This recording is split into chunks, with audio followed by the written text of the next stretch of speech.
जय जोहार, नमस्कार। दैनिक छत्तीसगढ़ चैनल देख रहे हैं आप। मैं हूं आपके साथ अभिजीत कुमार और करते हैं आज की खबरों की शुरुआत सबसे पहली बड़ी खबर के साथ। इससे पहले छत्तीसगढ़ से अगर आप और देखना चाहते रोजाना छत्तीसगढ़ के समाचार तो नीचे लाल कलर का सब्सक्राइब बटन दिया है, जिसे दबाकर चैनल को आपको सब्सक्राइब करना है।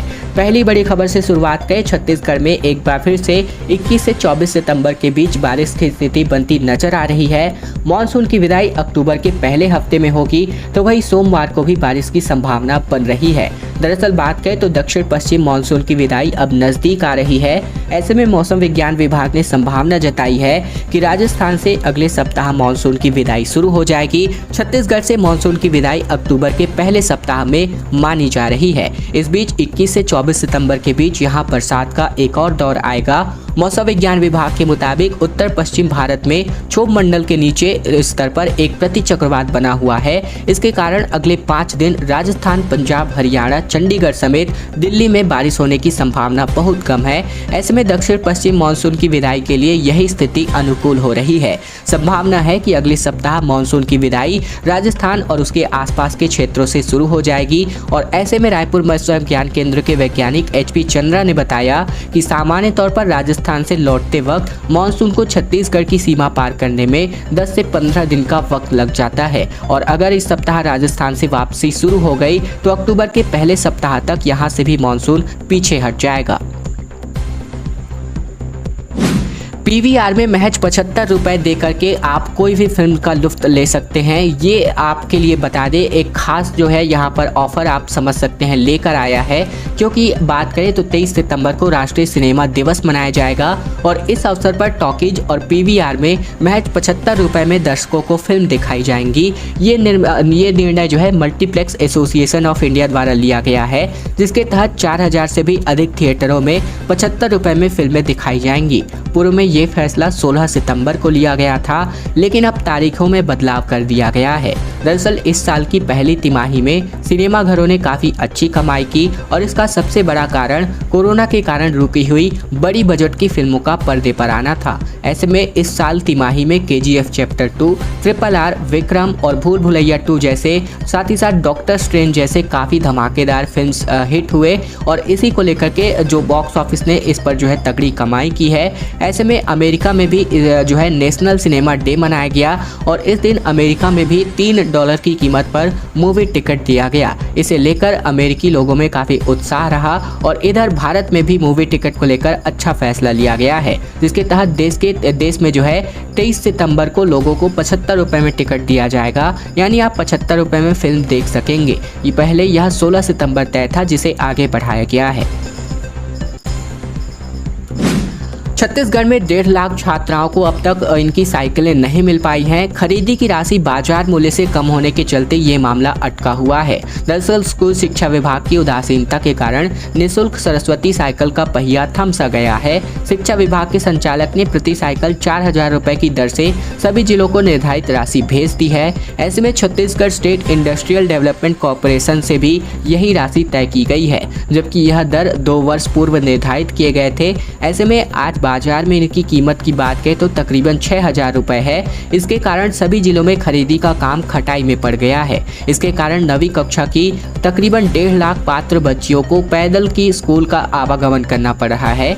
ऐसे में राज्य में निःशुल्क सरस्वती साइकिल वितरण में हर वर्ष देरी होती है। इसके बावजूद अधिकारियों ने समय का प्रबंधन नहीं किया है। एक बार फिर से स्कूली शिक्षा सत्र को शुरू हुए तीसरे महीने बीतने को हैं और 9वीं कक्षा की पात्र छात्र छात्राएं जो भी यहाँ पर पात्र जो छात्राएं हैं, तकरीबन 1.5 लाख इनकी संख्या है, इनको अब तक सरस्वती साइकिल का लाभ नहीं मिल पाया है।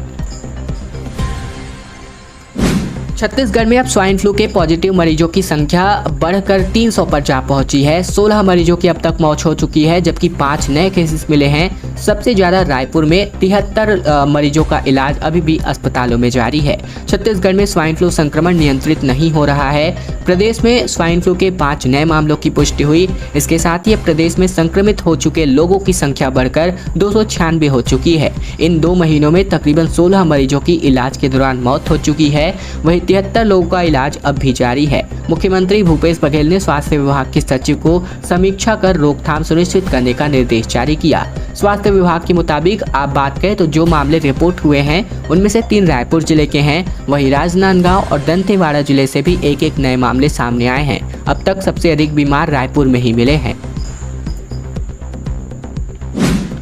शिक्षित बेरोजगारों के लिए प्लेसमेंट कैंप का आयोजन आज के दिन किया जाना है, जिसमें नर्स, रिसेप्शनिस्ट और केयर टेकर के लिए भर्ती होगी। सुबह 11 बजे से इंटरव्यू का आयोजन किया जाएगा। छत्तीसगढ़ के कबीरधाम जिले में आज के दिन प्लेसमेंट कैंप का आयोजन होगा। जिला रोजगार एवं स्वरोजगार मार्गदर्शन केंद्र कार्यालय परिसर में सुबह 11 बजे से दोपहर 3 बजे तक इच्छुक अभ्यर्थी आकर इंटरव्यू दे सकते हैं। जिसमें बात करें तो यहाँ पर नर्स के 20 पद, महिला रिसेप्शनिस्ट के 2 पद, केयर टेकर के 30 पद समेत कई विभिन्न पदों पर इंटरव्यू का आयोजन किया जा रहा है। और बात करें तो प्लेसमेंट कैंप के जरिए बेरोजगार युवा इन कंपनियों या फिर संस्थानों में नौकरी पा सकते हैं। प्लेसमेंट कैंप में सम्मिलित होने के लिए इच्छुक अभ्यर्थियों को अपने सभी प्रमाण पत्रों के साथ और साथ ही साथ ओरिजिनल फोटो और छाया प्रति के साथ उपस्थित रहना होगा। छत्तीसगढ़ में परत भूमि पर अब दाल की खेती, ऐसे में खेती से विदेशों पर खत्म होगी निर्भरता। उन्नत व रोग रोधी 25 किस्मों पर प्रयोग हो रहा है, क्योंकि इसमें नॉनवेज जैसी प्रोटीन भी है। दरअसल भारत दुनिया का सबसे बड़ा दाल उत्पादक, उपभोक्ता, प्रोसेसर और आयातक देश है। इसके बावजूद वह Myanmar, Bangladesh, Kenya, Zimbabwe, France व कनाडा जैसे देशों पर निर्भर है। लेकिन इसी दशक में भारत में दाल का इतनी खेती होने लगेगी कि वह आत्मनिर्भर बन जाएगा। इसमें छत्तीसगढ़ में परत भूमि पर दालों की खेती की योजना बनाई जा रही है। छत्तीसगढ़ समेत तमाम कई राज्यों में एक फसल लेने के बाद 6 से 8 महीने तक खेत खाली पड़ी रहती है और ऐसे में इंदिरा गांधी कृषि विश्वविद्यालय ने इस पर वर्क प्लान बना लिया है। आंध्र प्रदेश व तमिलनाडु में ये प्रयोग सफल भी रहा है। दरअसल वेस्टर्न और यूरोपियन देशों में दाल पर प्रयोग चल रहा है और वे दाल से नॉनवेज जैसी स्वाद वाली वस्तुएं बनाने में लगे हुए हैं। इसकी वजह दाल में पाए जाने वाले न्यूट्रिशंस है। छत्तीसगढ़ में तकरीबन 11 लाख हेक्टेयर में अरहर, चना, मूंग, उड़द, मसूर, कुल्थी, तिवड़ा, राजमा, साथ ही साथ मटर की दालें उगाई जा रही हैं। छत्तीसगढ़ शिक्षक पात्रता परीक्षा 2022 को लेकर खबर। 5 लाख से भी अधिक अभ्यर्थियों ने परीक्षा का आयोजन सम्मिलित हुए। ऐसे में भूमकाल विद्रोह और चिंगारपारा जलप्रपात समेत कई बड़े रोचक सवाल पूछे गए। दरअसल बात करें तो छत्तीसगढ़ में शिक्षक पात्रता परीक्षा का आयोजन बीते दिन संपन्न हुआ, जहां पर प्राथमिक व माध्यमिक विद्यालय के लिए हुए पात्रता परीक्षा में भूमकाल विद्रोह कब हुआ, एशिया की सबसे बड़ी इमली मंडी कहाँ है, चिंगारपारा जलप्रपात, सिमरसोत अभ्यारण्य समेत लोक कला, लेजा, सिरपुर के लक्ष्मण मंदिर की प्रशस्ति रचना किसने की जैसे सवाल पूछे गए। प्रश्न पत्र में गणित के सवाल भी पूछे गए, जिसमें वे अभ्यर्थी उलझे रहे। ऐसे में बात करें तो पर्यावरण व सामाजिक अध्ययन से भी कई रोचक सवाल पूछे गए। इसमें पंचतंत्र का फारसी भाषा में अनुवाद करने वाले लेखक का नाम भी क्या है इसका पूछा गया, जबकि सम्राट अशोक ने पहली धर्म यात्रा कहाँ पर की जैसे सवाल पूछे गए। इसके अलावा बात करें तो छत्तीसगढ़ में पहली बार शिक्षक पात्रता परीक्षा में इतनी बड़ी संख्या में फॉर्म डाले गए थे और 70% यहाँ पर अभ्यर्थी इस परीक्षा में सम्मिलित हुए। शिक्षक अभ्यर्थी परीक्षा की पहली पाली में प्राथमिक शिक्षकों की पात्रता के लिए प्रदेश भर में 1366 परीक्षा केंद्रों में परीक्षा हुई। तकरीबन पहली पाली में 4,16,927 अभ्यर्थियों में से 2,96,162 ने परीक्षा दी, जबकि दूसरी पाली की बात करें तो यहाँ पर 2,53,480 लोगों ने यहाँ पर परीक्षा का आयोजन हुआ उसमें सम्मिलित हुए। रायपुर में एनएसयूआई के कार्यकर्ताओं का जोरदार प्रदर्शन सामने आ रहा है। मोदी बने एनएसयूआई के कार्यकर्ताओं ने बांटा लॉलीपॉप। दरअसल बात करें तो छत्तीसगढ़ की राजधानी रायपुर में एनएसयूआई के कार्यकर्ताओं और नेताओं ने अनोखा प्रदर्शन किया। देश के प्रधानमंत्री नरेंद्र मोदी के जन्मदिन को एनएसयूआई राष्ट्रीय बेरोजगार दिवस के तौर पर मना रही है। ऐसे में इसी वजह से सड़कों पर नए अंदाज में एनएसयूआई के नेता प्रधानमंत्री नरेंद्र मोदी का विरोध करते नजर आ रहे हैं। इस विरोध प्रदर्शन में एनएसयूआई का एक कार्यकर्ता मुखौटा लगाकर प्रधानमंत्री मोदी बना हुआ है। इसके साथ ही एक डिग्रीधारी बने 2 युवा काला गाउन पहने हुए थे। इन युवकों को नरेंद्र मोदी बना एनएसयूआई कार्यकर्ता लॉलीपॉप दे रहा था। इस जय स्तंभ चौक, शारदा स्तंभ चौक इलाके में यह कार्यकर्ता लोगों के बीच गए और लोगों को भी उन्होंने लॉलीपॉप बांटा।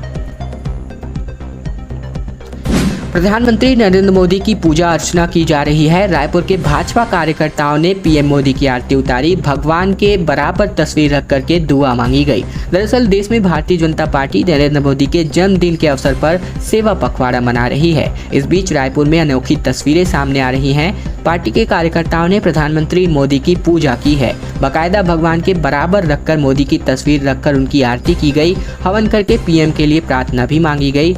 शहर के खमरतला इलाके में भाजपा नेता नरेंद्र शर्मा बाकायदा उनके सामने दीप जलाया और इस प्रकार के यहाँ पर चित्र देश के कोने कोने से निकलकर सामने आ रहे हैं। विधायक धर्मजीत सिंह जेसीसीजे से निष्कासित हो गए हैं और अब विधानसभा में रेणु जोगी विधायक दल की नेता चुनी गई हैं।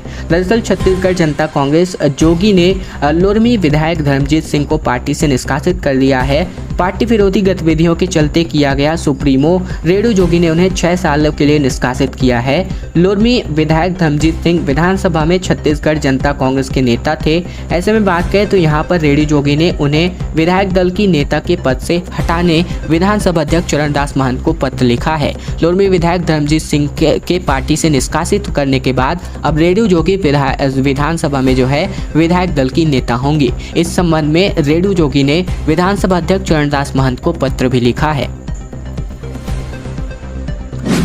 4 सालों से मास्टर प्लान अटका हुआ है। इसी माह रायपुर का एरिया 30 लाख आबादी के लिए 277 किलोमीटर बढ़ेगा। 30 नई सड़कें भी प्रस्तावित हैं। कोरोना की वजह से 4 साल से अटका रायपुर का 2031 का मास्टर प्लान इसी महीने लॉन्च कर दिया जाएगा। यह प्लान 30 लाख की आबादी का होगा। रायपुर का दायरा 2021 के प्लान में 226 वर्ग किलोमीटर का था। नए प्लान का दायरा अब 503.67 वर्ग किलोमीटर का होगा। ऐसे में जनसंख्या अभी की तुलना में 5 लाख अधिक होने का अनुमान है। इसीलिए 30 से ज्यादा नई MR सड़कें यानी कि 2 4 लेन नए प्लान में रखी गई हैं। सहारा इंडिया के 1772 निवेशकों के लिए राहत भरी खबर, क्योंकि 2 करोड़ 31 लाख का चेक जारी हो चुका है। अब खाते में निवेश की रकम जमा होने वाली है। पिछले 4 वर्षों में जमा रकम की वापसी के लिए संघर्ष कर रहे सहारा इंडिया के निवेशकों के लिए अब थोड़ी राहत मिलने जा रही है, क्योंकि प्रशासन ने 1772 निवेशकों को भुगतान के लिए 2 करोड़ 30,83,658 रुपए का चेक जारी कर दिया है। यह जमा राशि लगभग 25% है। बाकी रकम सहारा से और मिलने के बाद लौटाने की बात प्रशासन कह रहा है। राहुल गांधी को राष्ट्रीय अध्यक्ष बनाने पर सहमति दी गई। सीएम ने प्रस्ताव पर पीसीसी प्रतिनिधियों के मुहर लगा दी। एआईसीसी डेलीगेट्स प्रदेश अध्यक्ष बनाने का अधिकार भी सौंपा। दरअसल छत्तीसगढ़ की प्रदेश कांग्रेस कमेटी यानी कि पीसीसी के प्रतिनिधियों ने राहुल गांधी को कांग्रेस का राष्ट्रीय अध्यक्ष बनाने का प्रस्ताव पारित कर दिया है। ऐसे में इसके साथ ही पीसीसी ने कांग्रेस के भावी अध्यक्ष को प्रदेश अध्यक्ष, कोषाध्यक्ष और एआईसीसी में प्रतिनिधि नियुक्ति करने का अधिकार भी सौंप दिया है। ऐसे में पार्टी के प्रदेश मुख्यालय राजीव भवन में हुई बैठकों में दोनों ही प्रस्ताव सर्वसम्मति से पास कर दिए गए। बैठक के बाद मुख्यमंत्री बघेल ने बताया कि अखिल भारतीय कांग्रेस कमेटी के अध्यक्ष पद पर एक बार फिर से राहुल जी आरूढ़ हो, इसके लिए मैंने प्रस्ताव किया। खैर दोस्तों, आज की खबरों का सिलसिला बस यहीं तक का था। वीडियो पसंद आए तो वीडियो को लाइक कीजिएगा। चैनल पर नए हैं तो चैनल को सब्सक्राइब कर लीजिएगा, ताकि प्रतिदिन की महत्वपूर्ण खबरें, छत्तीसगढ़ समाचार हम आप तक रोजाना पहुंचा सके।